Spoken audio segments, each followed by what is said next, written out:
নমস্কার বন্ধুরা, শাশুড়ি বৌমার কিচেনে আপনাদেরকে স্বাগত জানিয়ে আজকে রান্নাটা শুরু করলাম। শীতের সবজি দিয়ে আজকে একটা ডিমের ঝোল রান্না করে আপনাদেরকে দেখাবো। কি কি লাগছে দেখে নিন। আমি ফুলকপি নিয়েছি টুকরো করে, আলু, ফুলকপি, টমেটো, পেঁয়াজ কুচি, আস্ত গরম মশলা, তেজপাতা, আর মশলা আমি একটা বাটিতে নিয়ে নিয়েছি জিরে ধনে গুঁড়ো, হলুদ গুঁড়ো, লঙ্কা গুঁড়ো, আর ডিম সিদ্ধ করে নিয়েছি। আমি কড়াইতে রিফাইন তেল দিয়ে নুন হলুদ দিয়ে ডিমগুলোকে ভেজে তুলে নেব। অল্প নুন দিয়ে দিলাম, হলুদ গুঁড়ো দিয়ে দিলাম, দিয়ে ডিমগুলোকে দিয়ে দেব।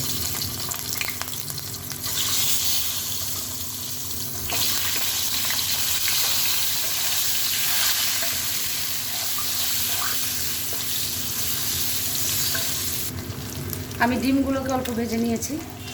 ডিম বেশি ভাজবেন না, কারণ বেশি ভাজলে ওপরের চামড়াটা শক্ত হয়ে যায়, খেতে ভালো লাগে না। এখন আমি এই তেলে সবজিগুলোকে অল্প ভেজে নেব। সবগুলো সবজি আমি দিয়ে দেব।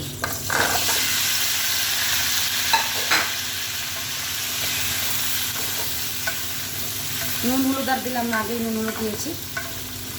অল্প লাল করে ভেজে তুলে নেব। দেখুন আমি আলু ফুলকপি ভেজে নিয়েছি, এখন তুলে নেব।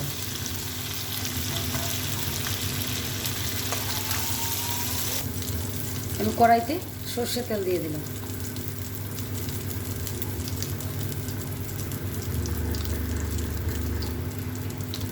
এখন দুটো তেজপাতা দিয়ে দিলাম, আস্ত গরম মশলা দিয়ে দিলাম, দিয়ে পেঁয়াজ কুচিটা দিয়ে দেব।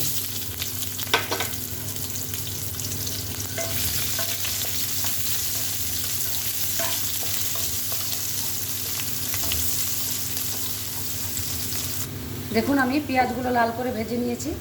এখন 1 চামচ পরিমাণ আদা বাটা দিয়ে দিলাম, 2 চামচ পরিমাণ পেঁয়াজ বাটা দিয়ে দিলাম, আর কেটে রাখা টমেটোগুলো দিয়ে দেব। আমার এই রান্নাগুলো যে আপনারা দেখতে পান, আমার বৌমার এতদিন করে, আর আমি রান্না করি। আমরা দুজন খুব বন্ধুর মতন মিল। কারণ একটা মেয়ে যখন আসে বাপের বাড়ি ছেড়ে, তখন শ্বশুর বাড়ি বহুত আশা নিয়ে মেয়েটা আসে।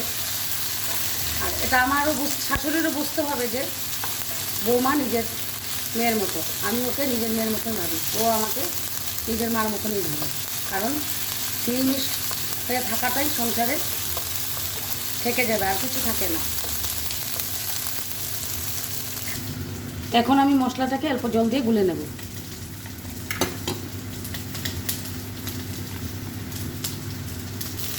মশলাটা দিয়ে দেব। এখন মশলাটাকে ভালো করে কষিয়ে নেব। নুনটা কিন্তু আমি দিইনি, অল্প করে নুন দিয়ে দেব। দেখুন আমি মশলাটাকে ভালো করে কষিয়ে নিয়েছি। এখন ভেজে রাখা সবজিগুলো দিয়ে দেব। আপনারা এটা শীতের দিনে বাড়িতে বানিয়ে খেয়ে দেখবেন, দারুণ লাগে।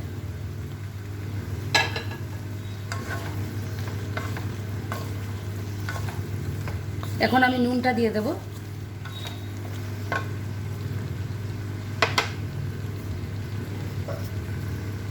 পরিমাণ মতো নুন দিয়ে দিলাম।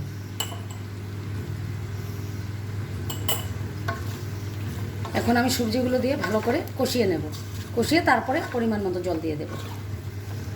আর আমি আপনাদের সাথে কথা বলি, কারণ মনের কথাটা বললে অল্প আনন্দ লাগে।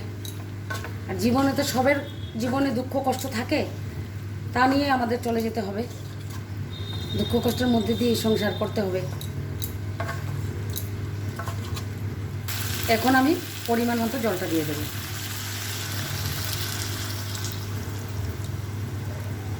এখন আমি 10 মিনিটের জন্য ঢাকা দিয়ে দেব। ঢাকাটা তুলে দিলাম। এখন ভেজে রাখা ডিমগুলো দিয়ে দেব। আলু দেখুন সিদ্ধ হয়ে গেছে।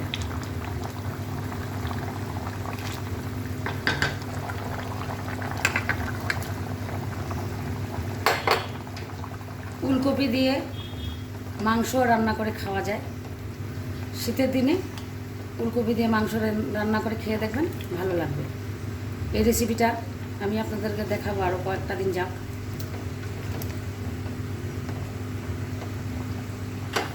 এখন আমি কুচনো ধনে পাতাটা দিয়ে দেবো।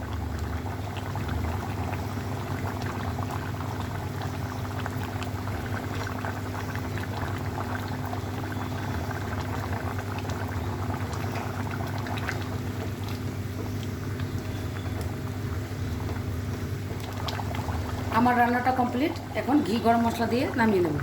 অল্প গরম মশলা দিলাম,